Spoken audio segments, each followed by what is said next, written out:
After a week and a half of fierce fighting, the Super Earth forces unfortunately failed to completely liberate the planet Cyberstan, one of the key strongholds of the enemy faction, from tyranny.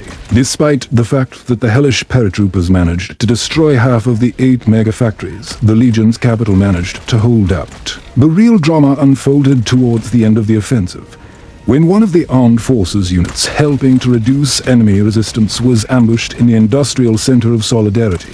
The command was faced with a difficult choice to continue the assault on the capital, Supremacy, where the main enemy forces were concentrated, or to rescue the 77th Mobile Infantry Corps and secure its retreat. As a result, on February 19th, the High Command, assessing the risks and the lack of reinforcements for a full-scale assault, changed tactics. A final directive was launched under the motto, "If you can't liberate it, leave only ashes for the enemy."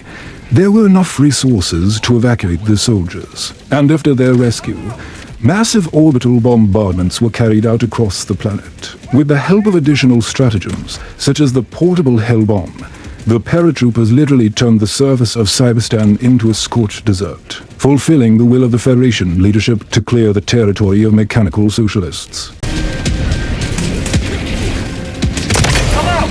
The large-scale Operation Legal Grounds yielded mixed results, revealing both interesting gameplay solutions and serious problems in community coordination. A key innovation was the limited reinforcement mechanic, which proved more successful than the usual timer for each task completed. The command replenished the general reserves, which added logic and weight to the action. However, the developers' play-as-you-want principle backfired this time.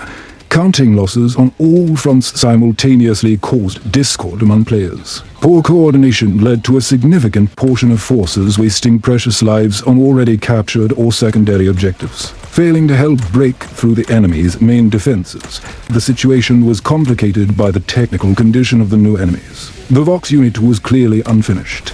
It can move and fire through textures, and the markers of its missile strikes often do not match the actual points of impact. Became a real devourer of reinforcements due to its lack of obvious vulnerable areas and its ability to withstand direct hits from anti-tank and orbital weapons. Combined with the endless spawn of enemies on maximum difficulty, this led to colossal losses. Although Cyberstan became the leader in deaths in this operation, the record of the planet Ashana, 270 million, was not broken.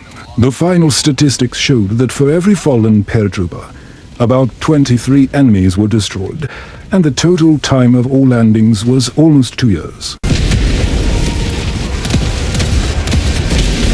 In other news, the list of known bugs has recently been updated with new items. Flaws were identified in the statistics system, which did not count frags made with melee weapons. A critical bug involving tanks being launched into the air when interacting with certain objects was also added to the list of fixes. However, the list still lacks a very unpleasant soft lock at the end of the mission to destroy the cyborg manufacturer, which requires a complete restart of the mission, as well as a sudden health rollback to the red zone after using Steam and problems with item selection.